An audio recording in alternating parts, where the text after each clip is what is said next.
Hi guys! You want to see a regular Tokyo neighborhood? Come with me! Lakad tayo from our Airbnb house to the train station. December nga pala to guys. Sobrang lamig. Hala mo, pag turista ka dito, maaga palang gigising, gabi na uuwi. December to, umulan pa. Kaya tignan nyo si Daddy Jang Lloydie. Yan ang kanyang suot. Naka-heat tech, naka-jacket, and then naka-puffer jacket. Guys, ito yung typical neighborhood dito sa Tokyo, Japan. Nasa Sumida City pala kami. 10 days kaming nagstay dito. Makikita nyo ang mga residential area, tahimik, malinis, safe. Lalo na sa gabi, lahat yan may ilaw ang kanilang mga poste. Ito palang nasa right side natin, dito sa screen, yan ay old abandoned school. Old, hindi naman luma. Pwede pa nga gamitin eh. Old pa nga yung ibang school natin, mga public school natin sa ating bansa. Pero nakita ko to, sobrang laki nito. Simula dun sa aming Airbnb house hanggang dun sa pinakakanto ng 7-Eleven. Yan yung school. Sobrang lamig. Makikita nyo rito, sa 10 days naming stay, makita ko pala na walang mga batang naglaro. Wala kami nakita mga batang naglalaro sa kalsada.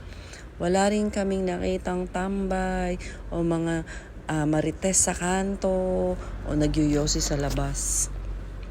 Kita niyo yung mga houses nila. Makikita ko mo naman, may mga bicycle, may mga parang baby carrier sa bicycle. Pero nagtataka ako, hindi ko nga sila nakikita. Pero anyway, lakad na tayo. Nga pala guys, ito ay east side ng Tokyo, ang Sumida City. Dito ako nakahanap ng Airbnb house. Kasi mura lang, 1,200 per person per night. 10 days kami. So 48,000. Maikling kwento lang. Sa mga hotel, lalo pag December, like Apa Hotel o Frieza Hotel, aabot kami ng 140,000 for 10 days. Malaki na yun, di ba? So, talagang hanap, research, may makikita ka, and good thing, maganda yung aming Airbnb. Napakita ko na sa last video ko, di ba? May 2 bedrooms, up and down, kompleto. Tsaka matutulog ka lang naman eh. Gagala sa umaga, babalik ng hapon. Babalik ng gabi pala after mo mga 20,000 steps. Kita nyo yan? Ang ganda tumira rito.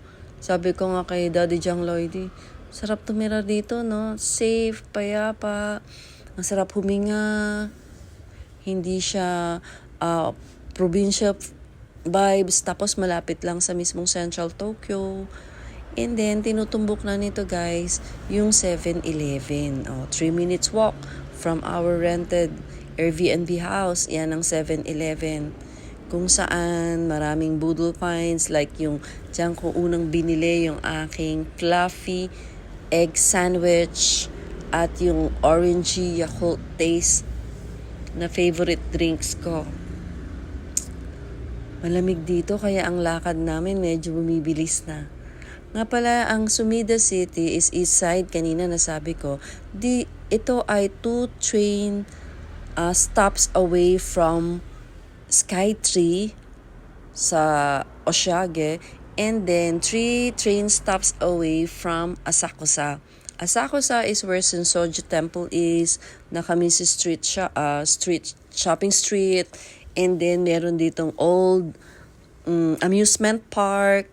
Andito rin yung Samurai Museum, and then sa Asakusa mismo meron ng mga ichiran, ramen, meron na ring mga malalaking drugstore, groceries. 4 minutes, malapit na tayo sa train station. Kaya okay na rin.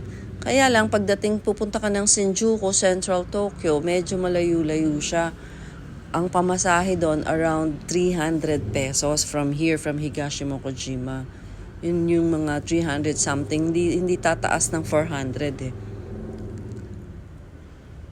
Ayan na yung paglalakad ko. Talagang Lawson, 4 minutes and 30 seconds Lawson.